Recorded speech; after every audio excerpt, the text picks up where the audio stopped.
সমগ্ৰ দেশ স্তব্ধ হৈ আছে কোভিড-19ৰ দ্বিতীয় ঢৌৰ বাবে। এতিয়া কোভিডৰ তৃতীয় ঢৌৰ সংক্ৰমণক লৈ চলিছে সৰব চৰ্চা। ধাৰণা কৰা হৈছে কৰোনাৰ তৃতীয় ঢৌৱে আক্ৰমণ কৰিব শিশু, কিশোৰ-কিশোৰীক। এনে পৰিস্থিতিত অভিভাৱকসকলে কি কৰিব? আহক প্ৰিয় দৰ্শক, আই নিউজ নৰ্থ ইষ্টৰ ডাক্তৰৰ দিহা শিতানত আমি এই বিষয়ে সবিশেষ জানি লওঁ ডক্টৰ গৌতম মেধিৰ পৰা। নমস্কাৰ। আই নিউজ নৰ্থ ইষ্টৰ দৰ্শকসকলক আমি আদৰণি জনাইছোঁ আমাৰ এটি বিশেষ সাক্ষাৎকাৰ অনুষ্ঠানলৈ। দৰ্শক, কোভিডৰ দ্বিতীয় ঢৌৰ যি সংক্ৰমণ সেয়া এতিয়াও সম্পূৰ্ণৰূপে শেষ হোৱা নাই। কিছু পৰিমাণে কমিছে, সংক্ৰমণ নিম্নগামী হৈছে, কিন্তু সম্পূৰ্ণৰূপে এতিয়াও এই সংক্ৰমণ অব্যাহত আছে। আৰু এনেকুৱা সময়তে কিছু বিষয় আলোচনা হৈছে, সেয়া হৈছে কোভিডৰ তৃতীয় ঢৌৰ সংক্ৰমণ। কোভিডৰ এই তৃতীয় ঢৌৰ সংক্ৰমণ কেনেধৰণৰ হ'ব পাৰে? ই দ্বিতীয় ঢৌৰ তুলনাত বেছি সংক্ৰমক হ'ব নেকি? ইত্যাদি কথাবোৰ মানুহৰ মনত দোলা দি ধৰিছে, আমনি কৰিছে, জানিবলৈ মন গৈছে। এইখিনিতে আপোনালোকক জনাব বিচাৰোঁ যে এইমছৰ সঞ্চালক ৰণদীপ গুলেৰিয়াই ইতিমধ্যে ব্যক্ত কৰিছে যে কোভিডৰ তৃতীয় ঢৌৰ যি সংক্ৰমণ সেয়া অধিক সংক্ৰমিত হ'ব। আৰু বিভিন্ন মহলত চৰ্চা চলিছে যে কোভিডৰ তৃতীয় ঢৌৰ যিটো সংক্ৰমণ, সেই সংক্ৰমণে শিশুসকলক আৰু কিশোৰ-কিশোৰীসকলক বেছিকৈ আক্ৰান্ত কৰাৰ সম্ভাৱনা আছে। অৰ্থাৎ মূল টাৰ্গেট শিশু আৰু কিশোৰ-কিশোৰীসকল হ'ব পাৰে বুলি এক সম্ভাৱনা ব্যক্ত কৰা হৈছে। আৰু ইয়ে ক'ৰবাত নহয় ক'ৰবাত পিতৃ-মাতৃ তথা অভিভাৱকসকলক চিন্তিত কৰি তুলিছে। এই গোটেই বিষয়বোৰ আলোচনা কৰিবলৈ আজি আমাৰ সৈতে আছে শিশু বিশেষজ্ঞ ডক্টৰ গৌতম মেধি। আমি তেখেতৰ সৈতে আজি মূলতঃ দুটা বিষয় আলোচনা কৰিম। সেইটো হৈছে যে এই যিটো কোভিডৰ তৃতীয় ঢৌৰ সংক্ৰমণ সেই বিষয়ে, আৰু লগতে আন এটি গুৰুত্বপূৰ্ণ বিষয় তেখেতৰ সৈতে আমি আলোচনা কৰিম, আৰু সেইটো হৈছে পষ্ট কোভিড কমপ্লিকেশ্যন। তেন্তে আহক আমি অনুষ্ঠানটি আৰম্ভ কৰোঁ। প্ৰথমতে আমি ডক্টৰ মেধি ছাৰক আমি আদৰণি জনাই লওঁ। নমস্কাৰ। ছাৰ, আপোনাক আমি আমাৰ অনুষ্ঠানলৈ আদৰণি জনাইছোঁ। ধন্যবাদ। ছাৰ, কওকচোন যে এই যিটো কোভিডৰ তৃতীয় ঢৌৰ কথা কোৱা হৈছে, এই সংক্ৰমণটো কেনেধৰণৰ হ'ব পাৰে? এতিয়া তৃতীয় যিটো ঢৌৰ কথা চলি আছে, ধৰক এইটো কেতিয়াবা কি হয়, আমাৰ ভাইৰাছবোৰৰ মিউটেশ্যন বা ভাইৰাছ মিউটেশ্যন হয়। ধৰক এতিয়া আপোনালোকে শুনিছে ডেল্টা ভাইৰাছ বা ডেল্টা প্লাছ ভেৰিয়েণ্ট, এইবোৰ সৃষ্টি হৈছে ভাইৰেল মিউটেশ্যনৰ ফলত। মিউটেশ্যন বস্তুটো এনেকুৱা হৈছে, ভাইৰাছে কেতিয়াবা নিজৰ ৰূপটো অলপ সলাই লয়। সেইটো হ'লে এনভাইৰমেণ্টেল বা যিকোনো এনভাইৰমেণ্টেল বা যিকোনো পৰিৱেশৰ ওপৰত সিহঁতে ভাইৰাছটো ছাৰ্ভাইভ কৰিবলৈও সেই ভাইৰাছটোৱে কিছুমান নিজৰ ৰূপ সলাই ল'ব পাৰে, যিটো আমি সাধাৰণতে যিটো আমাৰ চাইণ্টিফিক হেৰিত বা মেডিকেল হেৰিত মিউটেশ্যন বুলি কোৱা হয়। গতিকে সেনেকুৱা কেতিয়াবা মিউটেশ্যন বুলি হোৱাৰ পিছত কেতিয়াবা ভাইৰাছৰ হেৰিটো যিটো সংক্ৰমণ প্ৰতিৰোধটো অলপ কেতিয়াবা বেছি হ'ব পাৰে। আৰু যিটো কোৱা হৈছে যে ডেল্টা প্লাছ ভেৰিয়েণ্ট অলৰেডি এতিয়া ইণ্ডিয়াত ডিটেক্টেড হৈছে মিড অফ জুনৰ পৰা। আৰু এইটো কোৱা হৈছে যে ইয়াৰ সংক্ৰমণ অলপ বেছি হ'ব পাৰে, আৰু ইয়াৰ এফিনিটি টু দ্য লাং টিচু, তাৰমানে লাং টিচুটি বেছিকৈ আক্ৰমণ কৰিব পাৰে। গতিকে যদি আমি নিজক যদি কোভিড এপ্ৰপ্ৰিয়েট বিহেভিয়াৰৰ পৰা যদি আমি বচাই নাৰাখোঁ, ধৰক আমি যদি ছ'চিয়েল ডিষ্টেঞ্চিং মেইনটেইন নকৰোঁ, মাস্ক পৰিধান নকৰোঁ, কোনো ধৰণৰ যদি আমি যিবোৰ কোভিড প্ৰট'কলবোৰ মানি চলোঁ, গতিকে সংক্ৰমণ অধিক হ'ব পাৰে। এইটো দ্বিতীয় বা তৃতীয় ঢৌ বুলি কথা নহয়, যিকোনো মুহূৰ্ততে যিটো আৰু এটা ইপিডেমিক চাৰ্জ এটা হ'ব পাৰে। গতিকে ধৰি আমি যদি ভাইৰাছৰ মিউটেশ্যন হৈ থাকিব, এইটো ভাইৰাছৰ বোলে এনেকুৱা আজি ডেল্টা ওলাইছে, কালি বেলেগো ওলাব পাৰে, এইবোৰ সময়ে সময়ে ভাইৰাছবোৰৰ মিউটেশ্যন হৈ থাকিব, ওলাই থাকিব। কেতিয়াবা তাৰ ভিৰুলেঞ্চ ক্ষমতা হয়তো বাঢ়ি যাব, কেতিয়াবা ভিৰুলেঞ্চ ক্ষমতা কমি যাবও পাৰে। এনেকুৱা নহয় যে সদায় ভিৰুলেঞ্চটো তাৰ বাঢ়িয়ে গৈ থাকিব, গতিকে কেতিয়াবা কমিও যাব পাৰে, সেনেকুৱা কথা নহয়। গতিকে যেতিয়া ভিৰুলেঞ্চটো বাঢ়ি যাব, গতিকে তাৰ ইনফেক্টিভিটি হেৰিটো বাঢ়ি যাব। আৰু সেই হিচাপৰ গতিকে আৰু এটা মানে যিটো পেচেণ্টৰ লোডটো আৰু বহুত বাঢ়ি যাব পাৰে। ছাৰ ক'ভিডৰ ক্ষেত্ৰত অৰ্থাৎ পষ্ট ক'ভিড কমপ্লিকেশ্যনত আক্ৰান্ত যিসকল শিশু বা ক'ভিডত যিসকল অকণমান বেছিকৈ আক্ৰান্ত হৈছে শিশুৰ ক্ষেত্ৰত মই মূলতঃ কথাটো জানিব বিচাৰিম যে আপুনি যিহেতু গুৱাহাটী চিকিৎসা মহাবিদ্যালয়ত আপুনি কৰ্মৰত ছাৰ, গতিকে আপোনালোকৰ তাত কেনেধৰণৰ ব্যৱস্থা আছে চিকিৎসাৰ ক্ষেত্ৰত ছাৰ? আমাৰ চাওক ক'ভিডৰ কাৰণে সম্পূৰ্ণ বেলেগ ব্যৱস্থা আছে। আমাৰ পিডিয়াট্ৰিক্সত অলৰেডি 28 ICU বেড ৰেডি হৈ আছে। গতিকে যিকোনো চিৰিয়াছ বা ICU লাগিলে কোনো দিগদাৰ নাই। আমাৰ 24 আৱাৰ্ছ ছিনিয়ৰ ডক্টৰ থাকে, জুনিয়ৰ ডক্টৰ থাকে, সকলোখিনি থাকে। গতিকে সম্পূৰ্ণৰূপে আমাৰ সুবিধা আছে। যিকোনো বাচ্ছা যদি ICU লাগে ICU কেয়াৰ দিবলৈ সুবিধা আছে। আৰু আপুনি অলৰেডি কৈছে যে পষ্ট ক'ভিড কমপ্লিকেশ্যনৰ ক্ষেত্ৰতো ICU কেয়াৰ লাগিলে ICU কেয়াৰ আছে, আৰু যিখিনি মেডিচিন লাগে সেই মেডিচিনবোৰ আমাৰ তাতে ইজিলি এভেইলেবল। মই আগতে কৈছোঁ যে অলপ চিকিৎসাটো ব্যয়বহুল হয়, য'ত আমি যেতিয়া IVIG ইউজ কৰিব লাগে, IVIGবোৰৰ খুব কষ্টলি হয়। ধৰক এটা ভাইলৰ দামতে কেতিয়াবা আপোনাৰ 13,000 12,000 সেনেকৈ পৰে।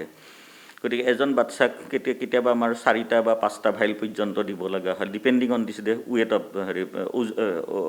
Weight of the child. যদি ওজন বেছি তাক বেছি ভাইল লাগিব, ওজন কম হ'লে কম লাগিব। গতিকে যদি 13,000কৈও হয়, 4টা ভাইল লাগিলে 52,000 টকা। গতিকে সেই সকলো বস্তুখিনি ফ্ৰী পায়। এতিয়ালৈকে আমি অলৰেডি মই কৈছোঁ যে 5জন আমি এনেকৈ পাইছোঁ। গোটেইখিনি ফ্ৰী অফ কষ্ট ট্ৰিটমেণ্ট হৈছে। আৰু ধৰক সেইবোৰৰ ইনভেষ্টিগেশ্যনবোৰ সম্পূৰ্ণৰূপে ফ্ৰী হৈছে। গতিকে সেই গোটেইখিনি সুবিধাই আছে।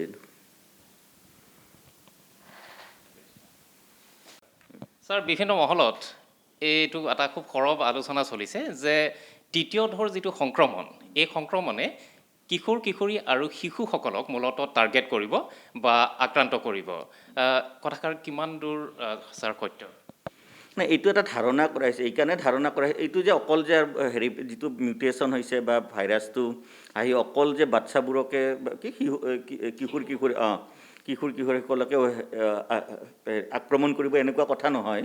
এইটো চবকে কৰিব। কিন্তু এতিয়া দেখা গৈছে যে আমাৰ 18 বছৰৰ ওপৰত ভেকচিনেশ্যন কভাৰটো খুব ভাল হৈছে। যিহেতু ভেকচিনেশ্যন কভাৰেজটো ভাল হৈছে, গতিকে সিহঁতৰ ইনফেক্টিভিটিটো কম হ'ব বা চিমটম কম হ'ব। কিন্তু 18 বছৰৰ যিবোৰ আমাৰ তলত কিশোৰী আছে, সিহঁতৰ এতিয়াও ভেকচিনেশ্যন হোৱা নাই। গতিকে সিহঁতক যদি আক্ৰমণ কৰে, সিহঁতৰ নিশ্চয় ডিজিজ বাৰ্ডেনটো বহুত বেছি হ'ব। গতিকে সেইকাৰণে আশা কৰা হৈছে যে যদি আকৌ এটা সেনেকুৱা এটা আহিব লগা হয়, তেতিয়াহ'লে কিশোৰীবোৰ বেছিকৈ এফেক্ট হ'ব পাৰে। এতিয়া আপোনাৰ পৰা মই এটা খুব গুৰুত্বপূৰ্ণ বিষয় জানিব বিচাৰিম, যিটো বিষয় সাধাৰণতে বহুতৰ জ্ঞাত নহয় আৰু বহুতে সিমান দূৰলৈ চাগে চিন্তাও কৰা নাই। ছাৰ, পষ্ট ক'ভিড কমপ্লিকেশ্যন শিশুসকলৰ ক্ষেত্ৰত হ'ব পাৰে নেকি? হয়, সেনেকুৱা হয়। ধৰক এতিয়া আমাৰ যিবোৰ কিশোৰী আছে, পাৰ্টিকুলাৰলি বিল' 18 ইয়াৰ্ছ, 18 বছৰৰ তলত, সেইবিলাকৰ ক্ষেত্ৰত এটা কমপ্লিকেশ্যন হয় যিটো কয় paediatric multi system inflammatory syndrome. তাৰমানে কি হয়, ধৰক ক'ভিড হৈ থকা ক'ভিড ইনফেকশ্যনৰ সময়তো হ'ব পাৰে, আৰু ক'ভিড ইনফেকশ্যনৰ হয়তো 1 মাহ বা 1.5 মাহ পিছতো সেইটো হ'ব পাৰে। ধৰক বাচ্ছা এটাৰ ক'ভিড হৈছে, ক'ভিড হোৱা অৱস্থাত তাৰ চিমটমটো একেবাৰে মাইল্ড আছিল, সাধাৰণ চিমটম আছিলে। কিন্তু দেখা গৈছে যে 1.5 মাহ পিছত আকৌ এটা প্ৰব্লেম লৈ আছে। সেই প্ৰব্লেমটো কেতিয়াবা মাল্টি ছিষ্টেম ইনফ্লেমেটৰী চিণ্ড্ৰম হিচাপে আহিব পাৰে। গতিকে মাল্টি ছিষ্টেম ইনফ্লেমেটৰী চিণ্ড্ৰমনো কি? মাল্টি ছিষ্টেম মানে কি? বহুতকেইটা ছিষ্টেম এফেক্ট কৰিব পাৰে। সেইটো বাচ্ছাতে কেনেকৈ প্ৰেজেণ্ট কৰিব পাৰে? বহুত ক্ষেত্ৰত আমি সাধাৰণতে বাচ্ছাবিলাকৰ জ্বৰ হয়, পেটৰ বিষ হয় বা চৰ্দি হয়, কাহ হয়, সেইবোৰ সাধাৰণতে আগৰ পৰাও হৈ থাকে। কিন্তু এতিয়া দেখা গৈছে যে বাচ্ছা এটাই যদি জ্বৰ হৈ আহে, পেটৰ বিষ হৈ আহে, গতিকে এতিয়া আমি মাল্টি ছিষ্টেম ইনফ্লেমেটৰী চিণ্ড্ৰমৰ কথাটো ভাবিব লাগিব। বহুত বাচ্ছা এতিয়া আমি মেডিকেল কলেজত আমি পাইছোঁ, বহুত বাচ্ছা কি হয়, জ্বৰ হৈ আহে, 4 বা 5 দিনৰ জ্বৰ হৈ আহে, পেটৰ বিষ হয়, খুব পেট বিষায়, কেতিয়াবা আমি এপেণ্ডিচাইটিছ বুলিও ভাবোঁ।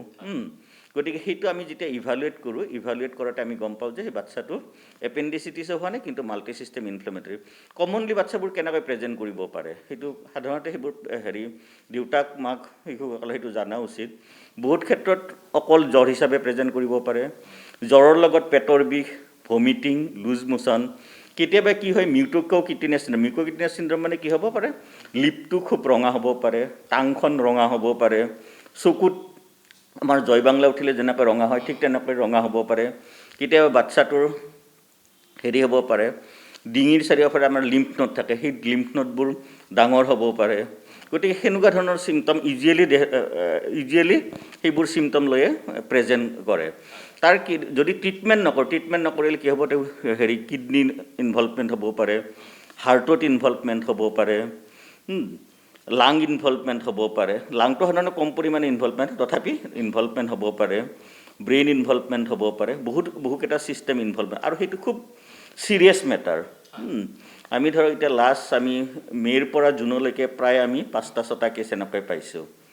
আৰু ইনিচিয়েলি আমাৰ কি হয়, আমাৰ অলপ ডায়েগনষ্টিক ডাইলেমা হয় যে বাচ্চাটোৰ হয়তো এপেণ্ডিচাইটিছ হৈছে নে বেলেগ বেমাৰে হৈ আছে। আমি সকলোখিনি ৰুল আউট কৰাৰ পিছত যেতিয়া এইটো লাইনত ইনভেষ্টিগেশ্যন কৰোঁ, এই ইনভেষ্টিগেশ্যন কৰিলে এইটো লাইনতহে আমি তাৰ যিবোৰ কিছুমান ক্ৰাইটেৰিয়া আছে বা কিছুমান ইনভেষ্টিগেশ্যন আছে, সেই ক্ৰাইটেৰিয়া আৰু ইনভেষ্টিগেশ্যনবোৰ সকলোবোৰ এইটোৰ লগত খাপ খাই যায়। আৰু এইটো কথা এইকাৰণে ইম্পৰ্টেণ্ট, এইটোৰ ট্ৰিটমেণ্টটো সম্পূৰ্ণ বেলেগ। ধৰক আমি যেনেকৈ সাধাৰণ জ্বৰ কাহত যেনেকৈ আমি ট্ৰিটমেণ্ট কৰোঁ, এইটোৰ ক্ষেত্ৰত ট্ৰিটমেণ্ট প্ৰট'কলটো অলপ বেলেগ। কাৰণ ইয়াত সাধাৰণতে কি হয়, ট্ৰিটমেণ্ট কৰিবলৈ IVIG বুলি লাগে, এটা মেডিচিন লাগে। সেই মেডিচিনটো খুব কষ্টলি। সেই যে IVIG বা মিথাইল প্ৰেডনিছলন ধৰক সেনেকুৱা ধৰণৰ মেডিচিন লাগে, যিটো সাধাৰণতে গুৱাহাটী মেডিকেল কলেজত এইটোৱে ভাল যে সেইখিনি বস্তু ফ্ৰী পায়। যদি আপুনি এখন কৰ্পৰেট হস্পিটেলত যায়, সেই বাচ্চাটো ট্ৰিটমেণ্ট কৰিবলৈ মিনিমাম 1.5 লাখ 2 লাখ টকা লাগে।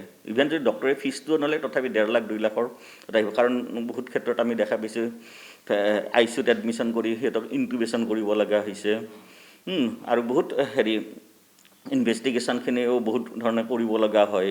গতিকে বহুত চিকিৎসাটো ব্যয়বহুল হয়।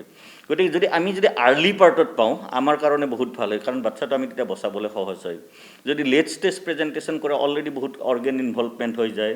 গতিকে সেইবোৰ চিকিৎসা কৰিবলৈ বহুত আমাৰ প্ৰব্লেম হয়, বা তাৰ আউটকাম হয়তো কেতিয়াবা ভাল নহ'বও পাৰে। গতিকে সেই বস্তুটো যিবোৰ শিশুসকলৰ পিতৃ মাতৃ সেইটো জনা উচিত যে জ্বৰ হ'লে বা কাহ হ'লে বা পেট বিষালে, ডায়েৰিয়া হ'লে, লুজ মচন হ'লে, বৰ্তমান এইটো পেণ্ডেমিক চিটুৱেশ্যনত যাতে তেওঁলোকে ঘৰত বহি নাথাকে বা ইগন'ৰ নকৰে, তৎক্ষণাতে চিকিৎসকৰ পৰামৰ্শ লয়। গতিকে এইটো খুব ইম্পৰ্টেণ্ট বস্তু এট দিছ চিটুৱেশ্যন। নিশ্চয় খুবেই দৰকাৰী, আৰু এই কথাষাৰ চাগে বহুতে সেইটো গুৰুত্ব সহকাৰে নলয় বা জ্ঞাতো নহয়। ছাৰে আজি খুব ধুনীয়াকৈ কথাখিনি ক'লে। ডক্টৰ, আমি আপোনাৰ পৰা আন এটি বিষয় জানিব বিচাৰিম, সেইটো হৈছে যে যিহেতু আপোনাৰ পষ্ট ক'ভিড কমপ্লিকেশ্যনেই হওক বা তৃতীয় ক'ভিডৰ যি ঢৌৰ সংক্ৰমণ হোৱাৰ যি আশংকা আছে, ইয়াৰ পৰা আমি শিশুসকলক তথা কিশোৰীসকলক নিশ্চয় বচাব লাগিব, আৰু চিন্তিত অভিভাৱক আৰু পিতৃ মাতৃসকল। এতিয়া পিতৃ মাতৃ আৰু অভিভাৱকসকলে কোনবোৰ কথাত বেছি গুৰুত্ব দিয়াটো আপুনি দৰকাৰ বুলি ভাবে?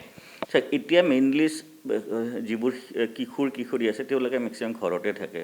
গতিকে তেওঁলোকে স্কুলতো যোৱা নাই, স্কুল বন্ধ বা যিকোনো তেওঁলোকে কোনোবাই বোলে আগতে খেলিছিল, ষ্টেডিয়ামত গৈছিল, গতিকে সেই সকলোবোৰে বন্ধ আছে। যিহেতু ঘৰত থাকে, তেওঁলোকৰ যদি ইনফেকশ্যন হ'ব লগা হয়, গতিকে তেওঁলোকৰ ঘৰৰ ডাঙৰ মানুহৰ পৰাই হ'ব, পিতৃ মাতৃৰ পৰা হ'ব, বা কোনোবা ঘৰত যদি বেলেগ আৰু ডাঙৰ মানুহ থাকে যোনে বাহিৰৰ পৰা আহে। গতিকে প্ৰথম কথা হ'ল পিতৃ মাতৃয়ে হওক বা যিবোৰ ঘৰত ডাঙৰ মানুহ, পৰিয়ালৰ ডাঙৰ মানুহ, তেওঁ যাতে সম্পূৰ্ণৰূপে ক'ভিড প্ৰট'কলবোৰ মানি চলে। ক'ভিড প্ৰট'কল মানে মই কৈছোঁ, যদি বজাৰত গৈছে বা বাহিৰত গৈছে, তেওঁ হয়তো ভেকচিন, তেওঁৰ হয়তো সিমান চিমটম নহ'বও পাৰে, কিন্তু ঘৰত আহি তেওঁ বাকীবোৰক বিলাব। গতিকে যেতিয়া ঘৰত যায় তেওঁ প্ৰপাৰলি মাস্কখন পিন্ধে, বাহিৰৰ পৰা আহি সম্পূৰ্ণ ভালকৈ চাবোনেৰে হাত ধুব লাগিব। যিকোনো সদায় কোনো প্ৰয়োজন নোহোৱাকৈ বাহিৰত বা কোনো পাৰ্টি বা কোনো এণ্টাৰটেইনমেণ্ট এনেকুৱা জেগাবোৰত সাধাৰণতে যাব নালাগে, আৰু সেইটো এতিয়াও গভমেণ্টৰ পৰা এতিয়াও খুলি দিয়া নাই আমাৰ। গতিকে সেইবোৰৰ সদায় ডাঙৰ মানুহজন, ঘৰৰ যিজন ডাঙৰ মানুহ, ঘৰৰ যিবোৰ পৰিয়ালৰ যিবোৰ মানুহ আছে, সেইবোৰ মানুহ সতৰ্ক হ'ব লাগিব, কাৰণ সিহঁতৰ পৰাহে যোৱা চান্সটো বেছি হয়। ছেকেণ্ড কথা, আৰু এইখিনি সময়ত নিউট্ৰিশ্যনটো খুব ইম্পৰ্টেণ্ট। বাচ্চাবিলাকৰ যিটো nutrition proper diet proper vitamins যিখিনি লাগে বাচ্চাক নিউট্ৰিশ্যনৰ কাৰণে সকলোবোৰ যাতে সুচাৰুৰূপে পায় সেইটো এটা ইম্পৰ্টেণ্ট কথা সাধাৰণতে বাচ্চাবিলাকৰ আমাৰ দেখা গৈছে যদিও মানে থাৰ্ড ৱেভে হওক ছেকেণ্ড ৱেভে হওক বাচ্চাৰ কিন্তু এফেক্টটো কম হয় ইন কম্পেৰিজন টু এডাল্ট এতিয়া তৃতীয় ঢৌত বেছি হ'ব পাৰে ইন দি চেন্স যে এডাল্টখিনি ভেকচিনেশ্যন হৈছে কিন্তু চাইল্ড্ৰেনখিনি হোৱা নাই গতিকে হয়তো তাহাঁতৰ হয়তো চিলড্ৰেন কিশোৰীখিনি বেছি এফেক্ট হ'ব পাৰে কিন্তু তাতে এটা কথা যদিও কিশোৰী হয় সিহঁতৰ দেখা গৈছে যে কিশোৰীৰ ক্ষেত্ৰত চিমটম বহু পৰিমাণে কম হয় চিভিয়াৰিটি অফ দ্য ডিজিজ আমি যিটো কওঁ সেইটো সাধাৰণতে কম হয় এইটোৰ কাৰণে কম হয় যে বিল' 5 ইয়াৰ্ছ আৰু বেছি কম হয় যিবোৰ ভাইৰাছটো ৰিপ্লিকেট কৰিবৰ কাৰণে যিবোৰ ৰিচিপ্টৰ লাগে সেই ৰিচিপ্টৰৰ পৰিমাণ কম সেইটো AC2 ৰিচিপ্টৰ বুলি কয় আমাৰ মেডিকেল চায়েন্সত সেই ৰিচিপ্টৰটো কম গতিকে সেইকাৰণে দেখা যায় যদিও আহে কিন্তু বাচ্চাবিলাকৰ ক্ষেত্ৰত পেৰেণ্ট ইমান হেৰি হোৱা নাই ইমান চিন্তিত হ'ব নালাগে আৰু যদি কিছুমান ধৰক কিশোৰ যদি কোমৰবিড কণ্ডিশ্যন আছে সেইবোৰ চিকিৎসকৰ পৰামৰ্শ লৈ সেইবোৰৰ এপ্ৰপ্ৰিয়েট ট্ৰিটমেণ্ট কৰিব লাগে ছাৰ মোৰ আন এটি কথা খুব জানিবলৈ মন গৈছে মোৰ নিজৰ জানিবলৈ মন গৈছে ইচ্ছা হৈছে যে ছাৰ ক'ভিডৰ যি ভাইৰাছ সেয়া নতুন ৰূপলৈ পৰিৱৰ্তন হৈ গৈ আছে নহয় ছাৰ ডেল্টা